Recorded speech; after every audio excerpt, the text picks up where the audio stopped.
people, the common man, will have a representative from your tribe, 10 tribes, so 10 tribunes, go and sit in the Senate.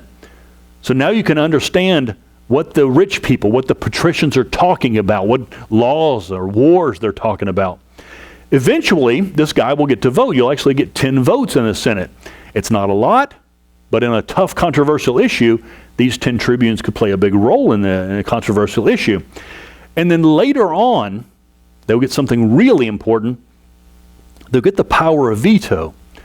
And a lot of this has to do with the idea that the plebs become needed as these wars. I'm about to talk about wars. As the wars rage on, the plebs are needed to fight. And so the idea is, well, if you need us to fight, you're going to have to grant us some rights. And eventually the right to just stop things completely. The idea of a veto. One of these tribunes, any one of these tribunes could stand up and say, I veto that. The people will not have that.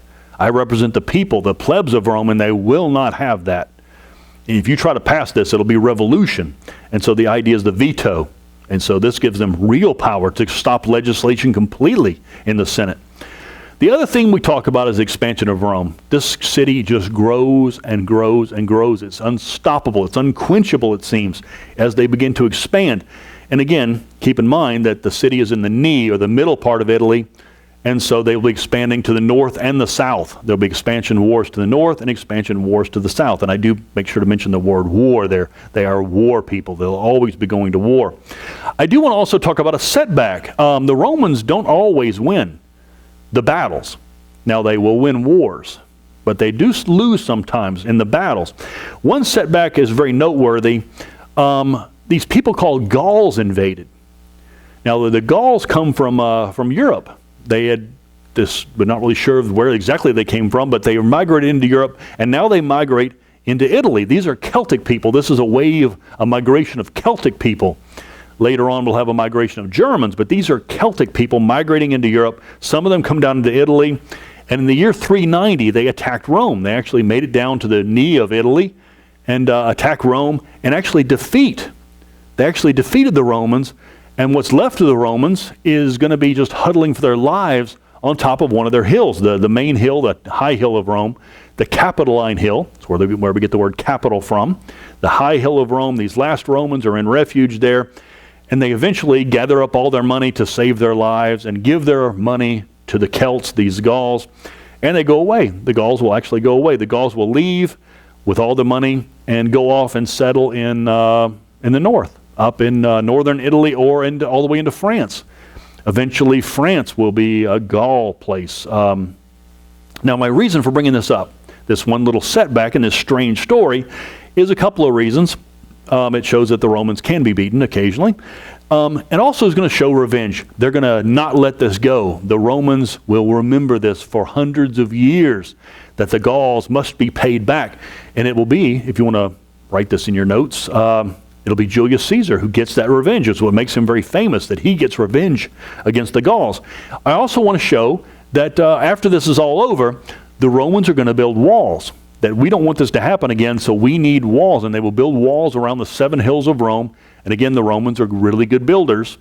They build bridges. Here they are building walls, and walls that are really good and unbreakable walls.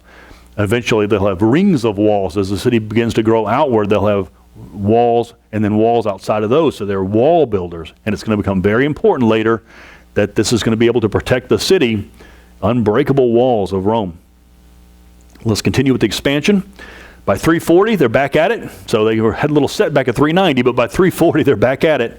And they defeat their arch enemies, the Etruscans. So this would be the equivalent of us seeking revenge against Britain 200 years later. The Romans defeat the Etruscans and utterly annihilate them, just obliterate them. By 327, so that was to the north. By 327 now, they start fighting to the south. They start fighting a people called Samnites. This is to the south of Rome, up in the mountains, the Apennine Mountains, the Samnites. These are mountainous people referred to as tough and vicious. This is the Romans, a pretty tough and vicious people, referring to the Samnites as tough and vicious. The Romans, in fighting this war, start doing something that's going to set their trend forever now, the idea of roads. If we're going to go fight these mountain people all the time, we need roads. It makes military exercises much easier. And it also is going to help with commerce. But initially for road building will be the idea of fighting this war that goes on for 30 years. The most famous road leading out of Rome is the Appian Way, leading toward the Samnites. And these are roads that will last for 2,000 years. The Romans are just great bridge builders, they're wall builders, they're road builders.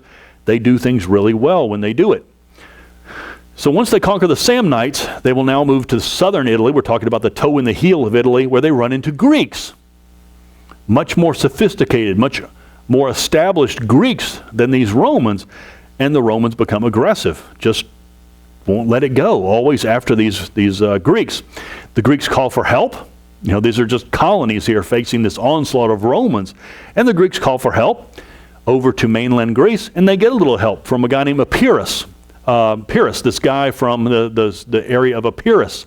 This is, if you remember, this is where Alexander's mother was from, Epirus. This guy's name is Pyrrhus, just to confuse you. And he is going to come over with an army of mainland Greeks to defend these colonies. In the year 280, he arrives and goes after the Romans. And he beats them. He will drive them back to the north. Battle after battle, he defeats these Romans. But they put a hurt on him. He faces tremendous losses as he defeats these Romans. In other words, he beats them, but he hurts his own army. The famous quote by him after his last battle was, "Wow, that was a great victory. One more like that, and we won't exist anymore." That these Romans are just so tough that even in defeating them, they hurt the Greeks tremendously. And eventually he goes away. He will just take his army, what's left of it, and just leave. He's an adventurer, you know. And by 272, the Romans move in and conquer the heel and the toe. They just never give up. They will win. Let's talk about what makes them so successful. Looking at their history, from their founding in 754 all the way down to their conquest of Italy. They've taken the entire leg or boot of Italy.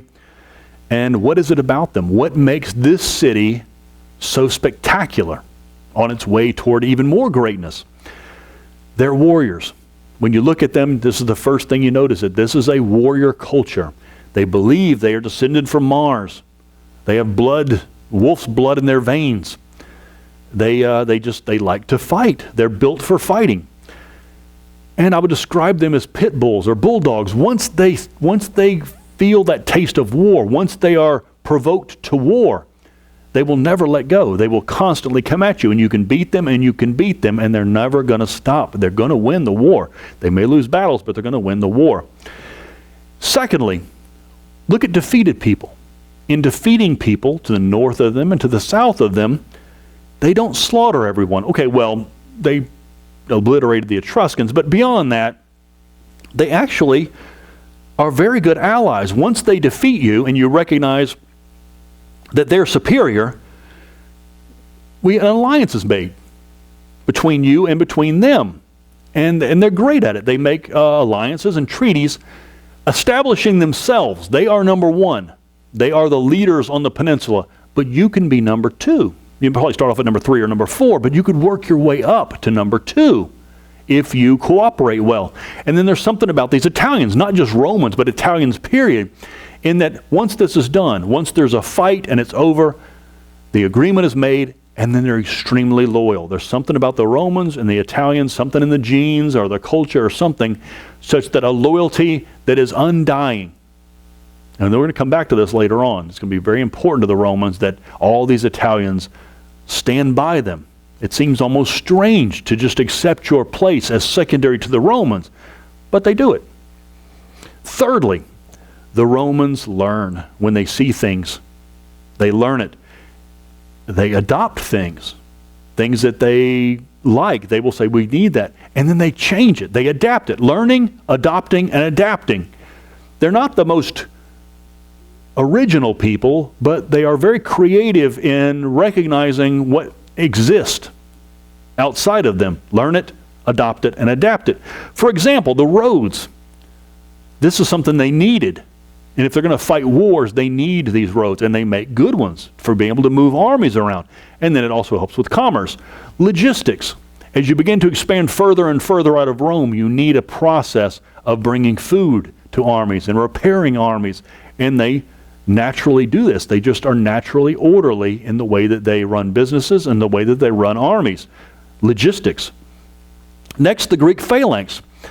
Until they met the Greeks, we think that they were fighting just kind of as barbarian hordes, just groups of men fighting. Once they meet the Greeks, they recognize that the Greek phalanx is a great system. The Greeks are at the peak in the 300s when they meet them, and so they will adopt this Greek phalanx. It took a lot of time to be able to learn to fight Greek style with the Greek phalanx. But once they do it, they'll start to make adaptations to this Greek phalanx. We'll talk about that later. They also will recognize a national weapon.